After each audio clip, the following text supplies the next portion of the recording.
You might notice something confusing. You can still do hard things. You can lift something heavy. You can push through a long day. You can find a burst of energy when it matters. On paper, that should mean you're fine. But something else doesn't line up. You can't stay there. You fade faster than you used to. You need longer breaks than you expect. You hit a wall that wasn't there before. You still have output. You just don't have room. That's where people get misled, because performance is obvious. Capacity isn't. If you can still produce force or effort on demand, it feels like proof that nothing is wrong. But the system doesn't work that way. Here's the distinction that matters. Peak output and sustained output come from different systems, and they don't fail together. The body doesn't rely on one energy system. It uses two. One is anaerobic. It's fast. It doesn't need much oxygen. It turns on immediately. This system is built for short, expensive work.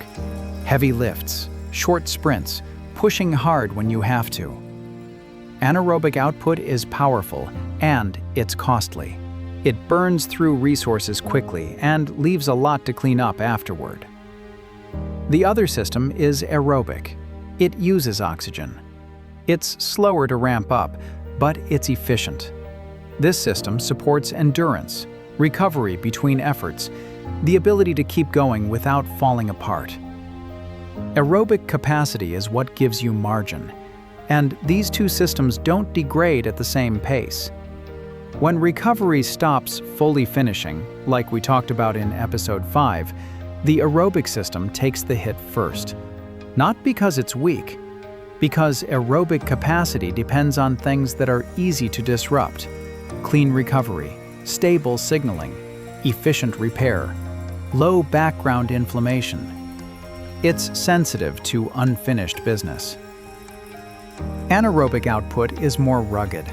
It can still fire even when the system is under strain. So you end up in a strange place. You can still perform, but only in short windows. This is why people say things like, "I can still lift heavy, I just gas out faster. I'm strong, but my endurance is gone. I can push when I need to, I just can't do it all day." They're not imagining that.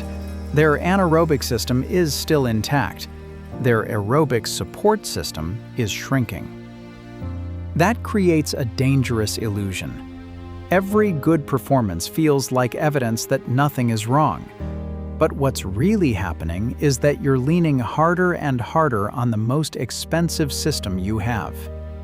Short bursts start doing the work endurance used to handle. That works for a while. Here's how it shows up in real life. You can still show up strong, but you can't string days together. You can handle a hard training day, but the next one feels heavier than it should. You can handle a late night, but 2 in a row derail the week.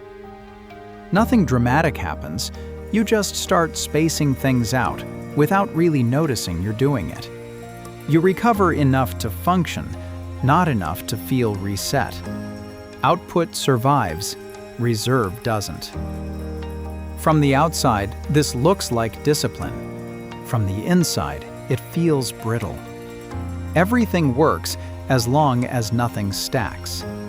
This is why decline hides so well, because the thing people use as proof of health is the last thing to go. Peak performance doesn't disappear early. Aerobic capacity does. Aerobic capacity is what makes effort feel sustainable. It allows repeated days, steady output, faster recovery between demands. When it shrinks, life starts to feel compressed. You can still do things, you just can't absorb them. This is where people misinterpret what's happening. They think they need more motivation, more grit, more intensity. But intensity isn't missing. Intensity is what's left. So you see people who can still train hard, work long hours, and push through stress, but only in short bursts. They live in surge mode, not because they want to, because that's the only mode that still works. This isn't failure, it's a shift in how the system is operating. When repair doesn't fully resolve, aerobic capacity narrows first. Not strength, not willpower, not discipline. That's why you can still perform, and still be declining at the same time. And that's why feeling capable can be one of the most misleading signals there is. Next episode, we'll look at what happens when this pattern keeps going. Because living in burst mode has a cost. You just don't see it at first.